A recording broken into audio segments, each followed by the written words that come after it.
Hello friends, welcome back to my YouTube channel. कैसे हो आप सभी? आई होप आप बहुत अच्छे होंगे। अगर आप हमारे चैनल पर पहली बार आए हैं तो हमारे चैनल को सब्सक्राइब कर लीजिए ताकि आपको आने वाली हर वीडियो का नोटिफिकेशन टाइम टू टाइम मिलता रहे। अगर आप भी यूजीसी नेट इकोनॉमिक दिसंबर के लिए प्रिपरेशन कर रहे हैं तो ये वीडियो आपके लिए बहुत ही इंपॉर्टेंट होने वाली है, क्योंकि आज हम यूजीसी नेट इकोनॉमिक्स में जो हमारी तैयारी है, प्रिपरेशन है, उसको हमें कैसे और अच्छा बेहतरीन तरीके से कर सकते हैं ताकि हमारा JRF 100% आए, उसके ऊपर चर्चा करेंगे। हमें पता है कि कई दिनों से हमारी वीडियो नहीं आ रही, तो अब हमारी रेगुलर वीडियो आएंगी।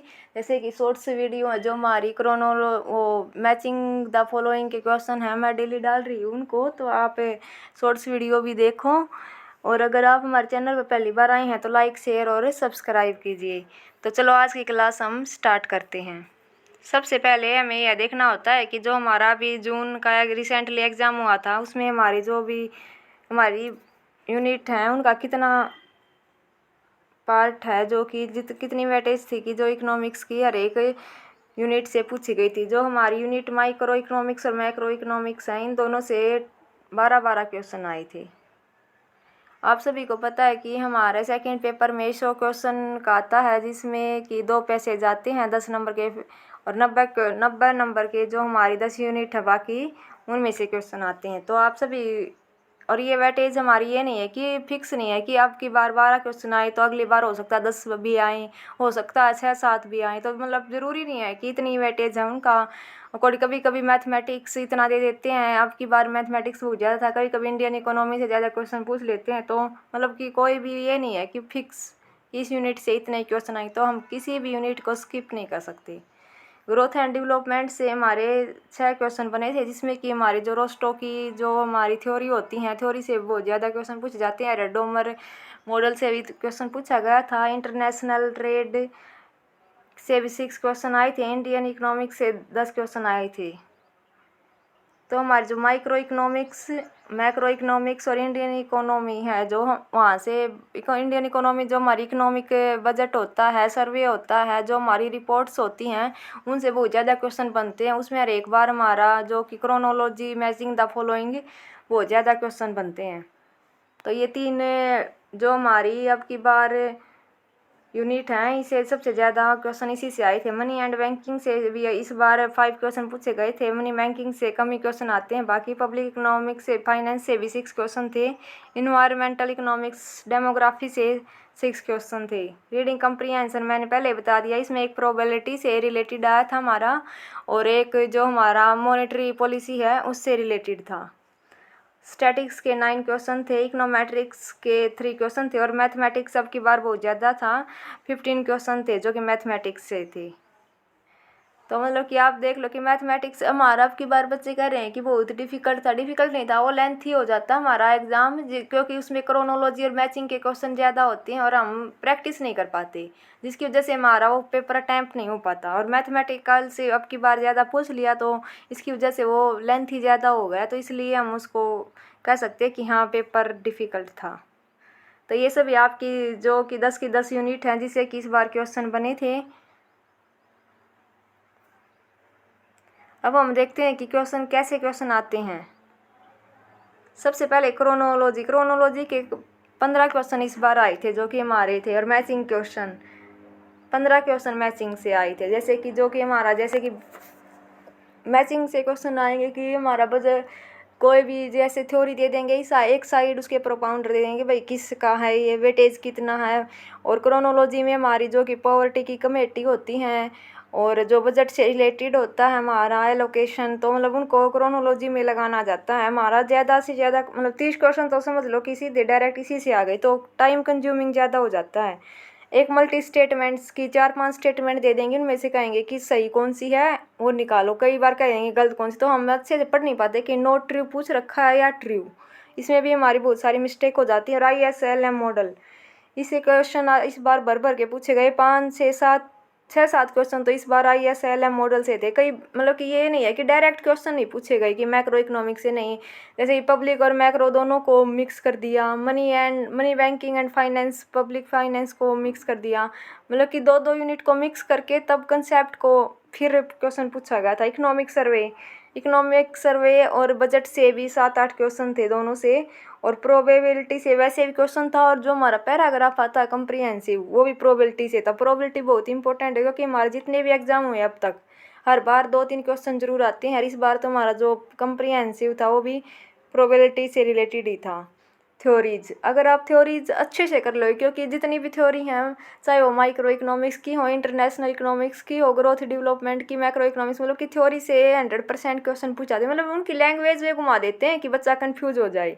बाकी वो एक बार आपका पॉइंट ऑफ व्यू क्लियर हो गया तो आप अच्छे से कर लोगे। रिलेशनशिप स्टैब्लिश क्वेश्चन, मतलब कि ऐसा कोई नहीं था कि भाई हाँ ये आ गया कि क्लासिकल इकोनॉमिक्स थॉट से आ गया, नहीं, उसको रिलेट करके पूछा गया था कि अगर ISLM मॉनेटरी पॉलिसी बढ़ जाएगी तो क्लासिकल थॉट से क्या सोचे, मतलब कि क्या मानेगा, मतलब कि रिलेटेड क्वेश्चन थे, कोई भी सीधा डायरेक्ट क्वेश्चन नहीं था। तो आपको रिलेशनशिप स्टैब्लिश करने आने चाहिए। ये तभी होगा जब आप ज़्यादा ज़्यादा प्रैक्टिस करोगे, आपके कंसेप्ट क्लियर होंगे और आप ज़्यादा से ज़्यादा रिवीजन करेंगे। बहुत सारे बच्चे होते हैं कि उन्होंने 4-5 टाइम दिए होते लेकिन उनका पेपर क्लियर नहीं हो पाता।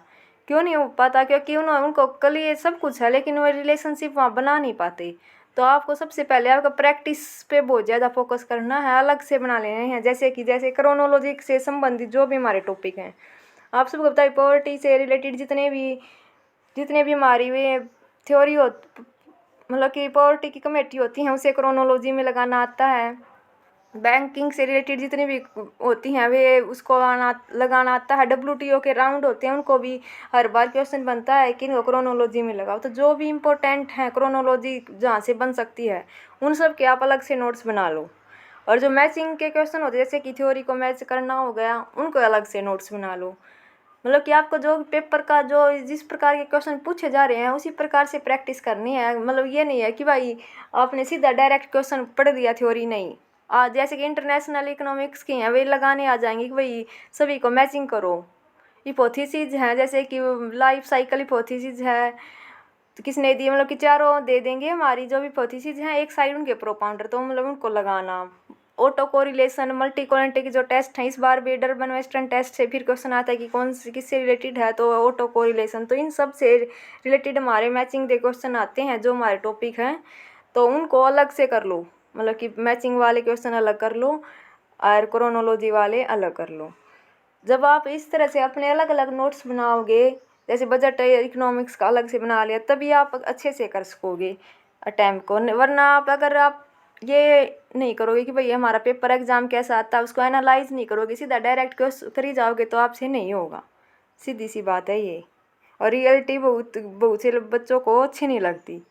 फिर होता है कि हम कैसे कवर करें, सिलेबस से हो जाएगा? नहीं, ओनली सिलेबस से नहीं होगा। बहुत सारे ऐसे क्वेश्चन होते हैं जो कि सिलेबस से नहीं आते। सिलेबस से लगभग आपका समझ लो कि 70% ही आता होगा। और बहुत सारे ऐसे टॉपिक भी हैं जो कि सिलेबस में नहीं दिए गए लेकिन हर बार NTA पूछता है। तो ओनली सिलेबस कवर करने से कुछ नहीं होगा। हाँ, सिलेबस करके आप PYQ लगाने बहुत ज़रूरी हैं।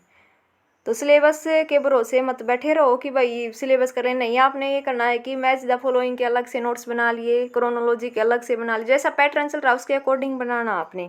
रिवीजन बहुत ही ज़रूरी है। अगर आप रिवीजन नहीं करोगे तो आप वहाँ पे कंफ्यूज हो जाएगा, आपका माइंड प्रेशर झेल नहीं पाए, क्योंकि वो पेपर बहुत लेंथी हो जाता है। अब जो हमारा पेपर आ रहा है सीधा नहीं पूछता वो, कोई भी इकोनॉमिक्स में कोई भी क्वेश्चन डायरेक्ट नहीं आता, उसके लिए रिवीजन करनी होती है। नेक्स्ट है हमारा PYQ। PYQ सोल्व करने बहुत ज़रूरी है। आप पूछोगे कि PYQ से क्या लाभ मिलता है, क्योंकि PYQ नहीं करोगे तब तक आपको पता नहीं चलेगा कि पेपर कैसे करना है, पेपर का टाइमिंग कैसे है और कैसे आप टाइम मैनेजमेंट करोगे। जो प्रेशर होता है उस टाइम वो कैसे मैनेज होगा। कोई भी मतलब आप पेपर देने जाओगे तो सबसे पहले आपको PYQ प्रैक्टिस करनी बहुत ज़रूरी है। आप लास्ट के मतलब 6-7 जो साल के क्वेश्चन पेपर हैं वो भी अगर आप रिवाइज कर लोगे तो भी बहुत है, क्योंकि PYQ के थ्रू हर बार मतलब ये नहीं है कि जैसे मैचिंग द फॉलोइंग क्वेश्चन आते हैं, जैसे कि ऑटो कोरिलेशन का आ गया, अगली बार टाइम सीरीज से आ जाएगा। मतलब कि 2-3 तो ऑप्शन मैच ही होते हैं पिछले। ये नहीं है कि टॉपिक रिपीट होते, क्वेश्चन रिपीट नहीं होता। जैसे कि टेस्ट पूछ लेगा, ऑटो कोरिलेशन आप पूछ लेगा, अगली बार कोई अलग टेस्ट उसमें इंक्लूड कर देगा। तो मतलब कि जो हमारे टॉपिक हैं वो 100% रिपीट होते हैं, ये नहीं है कि नहीं होते। तो अगर आप PYQ नहीं करोगे तो आपका नेट आप भूल ही जाओ। फिर है हमारा MCQs। MCQs भी लगाने बहुत जरूरी हैं। आप मतलब कि एक टॉपिक करके उससे रिलेटेड जितने भी क्वेश्चन बनते हैं उन सबको सोल्व करो अलग से, तभी आपका अच्छे से हो पाएगा। अगर नहीं करो, ये नहीं करोगे तो नहीं होगा, सीधी बात है। अगर सिलेबस कंप्लीट कर लिया आपने, PYQ नहीं किया, MCQs नहीं किया तो नहीं होगा। अगर आपने रिवीजन नहीं की, सीधे PYQ कर ली तो भी नहीं होगा। मतलब तीनों चीज़ करनी है आपने, सिलेबस कवर करना। और ये कैसे करना है आपको, टाइम टेबल क्या होगा उसकी मैं अलग से वीडियो बना दूंगी अगर आप चाहोगे तो। नेक्स्ट है हमारा कि क्या क्या ज़रूरी है। एक होता है कि सेल्फ कॉन्फिडेंस, खुद पे कॉन्फिडेंस होना चाहिए। कई बार बच्चे बहुत नेगेटिव चले जाते हैं कि नहीं हमारा नहीं हो रहा, हमसे तो नहीं होगा, 4-5 अटेम्प्ट दे दिए। लेकिन नहीं, आप अगर खुद पे कॉन्फिडेंस रखोगे तभी होगा। सेल्फ कॉन्फिडेंस मतलब नो सेल्फ डाउट, डाउट नहीं आना चाहिए खुद पे। अगर डाउट हो गया पता नहीं मेरा होगा कि नहीं होगा, ये तो मन में ही नहीं लाना आपको 4-5 महीने तक, जब तक आपका एग्ज़ाम नहीं होगा। तो सेल्फ कॉन्फिडेंस बहुत इंपॉर्टेंट है। मोटिवेटेड रहना, खुद से मोटिवेट रहोगे तो बहुत अच्छा है। अगर आप वीडियो किसी की वीडियो देखोगे तो 2-3 दिन ही असर होगा उसका, लेकिन सेल्फ मोटिवेट रहोगे तो आपको होना चाहिए कि हाँ मेरे को असिस्टेंट प्रोफेसर बनना है, ये होगा, मेरी लाइफ ऐसे बदल जाएगी। तो आपको खुद से मोटिवेट रहना। और कंसिस्टेंसी मोस्ट इम्पोर्टेंट है, ये कंसिस्टेंसी, क्योंकि बच्चे कंसिस्टेंस नहीं रह पाते। 2-3 दिन करेंगे फिर 3-4 दिन नहीं करेंगे। अगर आप पेपर तक रेगुलर 3-4 महीने कंसिस्टेंसी से पढ़ लोगे तो आपका GRF कोई नहीं रोक सकता। ये नहीं है कि भाई यहाँ बहुत सारी दिक्कत आती हैं, मतलब कि आप एक वीक में 2-3 दिन नहीं पढ़ सकते। उसके लिए ये है कि भाई यहाँ दिन में कम से कम 1 पेज रीड तो कर लो। ये नहीं कि बिल्कुल कट जाओ उस चीज़ से। मतलब कंसिस्टेंसी रखना बहुत ज़रूरी है। अगर आप कंसिस्टेंस नहीं रहोगे तो मैं कहती हूँ कि इसकी बिल्कुल भी तैयारी करने की ज़रूरत नहीं है। आपको टाइम वेस्ट ही हो रहा आप सबका, तो आपको इसके ऊपर बहुत ज़्यादा फोकस करना है। नेक्स्ट है हमारा कौन सी सीरीज़ स्टार्ट करें। अब मैं आप सबसे पूछती हूँ कि अब मैं दोबारा से अपनी तैयारी स्टार्ट कर रहे हैं तो हमें क्या करें। हम पहले PYQ करें जो हमारा, या फिर अब हमारा जो रिसेंटली एग्ज़ाम हुआ था जून वाला उसके PYQ करें। और उसमें भी अगर हम करें तो क्या पहले मैचिंग वाले क्वेश्चन कराएं, क्रोनोलॉजी वाले ऐसे करें, या फिर टॉपिक वाइज करें। आप सबको ये बताना है कि कैसे करने हैं हमें, ये कि PYQ पहले करें, जून वाला करें, भाई MCQs करें, टॉपिक करें, या मोस्ट इंपॉर्टेंट टॉपिक करें। जो मोस्ट इंपॉर्टेंट टॉपिक है जहाँ से हर बार क्वेश्चन पूछे जाते हैं उस पर ऑलरेडी एक वीडियो है, आप उसको भी देख सकते हैं। और अगर आप कहोगे कि मोस्ट इंपॉर्टेंट टॉपिक की वीडियो मतलब बनानी है तो उसके ऊपर भी हमारी सीरीज़ स्टार्ट हो जाएगी। और अगर आपको PYQ करनी है, अगर आपको यूनिट वाइज करने हैं तो वो भी बता देना, टॉपिक वाइज करने हैं तो वो भी बता देना। ऐसे करना है कि पहले क्रोनोलॉजी वाले कर लो, फिर MCQs वाले कर लो, फिर स्टेटमेंट वाले, फिर वन लीनियर कर लो। तो मतलब कि आप जैसे बोलोगे हम वैसे ही नेक्स्ट हमारी वीडियो उसी के अकॉर्डिंग आएगी। तो आप सभी कमेंट में बता देना कि आपको कैसे तैयारी करनी है। और ये बिल्कुल फ्री ऑफ कॉस्ट रहेगी। आप सभी को पता है कि इकोनॉमिक्स का यूट्यूब पर बहुत कम टीचर हैं और जो पॉइंट टू पॉइंट पढ़ाते हैं वो बहुत ही कम हैं। तो अगर आपको एक अच्छी तैयारी करनी है तो ये नहीं कि बल्क में एक चीज़ें पढ़ लेते, नहीं, आपको पॉइंट टू पॉइंट पढ़ना तभी होगा आपका, नहीं नहीं होगा। एक्चुअली कई बच्चे ऐसे होते हैं कि जिनको पता नहीं होता, पेपर्सन आते हैं एजम्पशन से और हम पढ़ लेते हैं और हमें ऐसे ही पूरी थ्योरी पढ़ते रहते हैं। कई बार मैथमेटिक्स में पता होता है कि हमको कि क्वेश्चन जो हमारा मैथमेटिक्स क्वेश्चन आएगा, लेकिन हम उसके जम्पशन पे अटके रहते हैं और हम उसका वो पर्सन नहीं करते। तो जब तक हमें पता नहीं होगा कि क्वेश्चन कहाँ से बनेगा इस टॉपिक से, तब तक अच्छे से तैयारी नहीं होगी। तो हमें अच्छे से पता होना चाहिए कि हमें क्या पढ़ना है और उससे भी ज़्यादा ज़रूरी है कि हमें क्या छोड़ना है। तो उसके अकॉर्डिंग हम जो भी हमारा पॉइंट ऑफ व्यू से इम्पोर्टेंट चीज़ें होंगी सिर्फ हम उन्हीं को कवर करेंगे, हम एक्स्ट्रा कोई भी कुछ भी नहीं पढ़ेंगे। ये बात आपके माइंड में फिक्स कर लो, क्योंकि इतना ही टाइम है। अगर हम एक्स्ट्रा पढ़ने लग जाएंगे तो पेपर नहीं होगा। हमें पेपर से ओरिएंटेड, जो पेपर के पॉइंट ऑफ व्यू से इम्पोर्टेंट है, सिर्फ उन्हीं को ही पढ़ना है। तो आप सभी कमेंट में बता देना कि आप नेक्स्ट से अब जो सीरीज़ आएगी वो कैसे चाहते हैं। और जो हमारे 2023 के जो हमारे क्रोनोलॉजी के क्वेश्चन थे वो सभी मैं शॉर्ट्स में डाल रही हूँ, तो आप शॉर्ट्स डेली देखो ताकि आपको मतलब कि रिवीजन होता रहे। क्योंकि मैच द फॉलोइंग में आपको यही आएगा कि कौन सी थ्योरी किसकी है, ये मतलब कि मैच करना ही आएगा, तो आपका रिवीजन अच्छे से होता रहेगा। तो ये मैं साइड बाई साइड वो पेपर है वो 2023 वाला उसको कर रही हूँ कंटिन्यू। और भी जितने भी हैं सब पहले क्रोनोलॉजी वाले आएंगे, बाद में मैचिंग, पहले मैचिंग वाले फिर क्रोनोलॉजी वाले।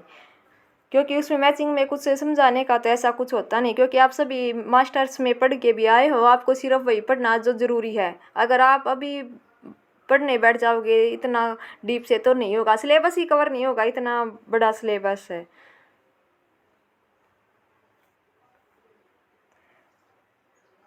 तो आपको ये आज की वीडियो कैसी लगी, अपना पॉइंट ऑफ व्यू ज़रूर दें और कमेंट करके ज़रूर बताएं कि हमें अब जो हमारी नेक्स्ट हम सीरीज़ शुरू करेंगे, जो भी हमारी वीडियो डेली आएंगी, तो आप सबसे पहले किस चीज़ पे वीडियो चाहते हो।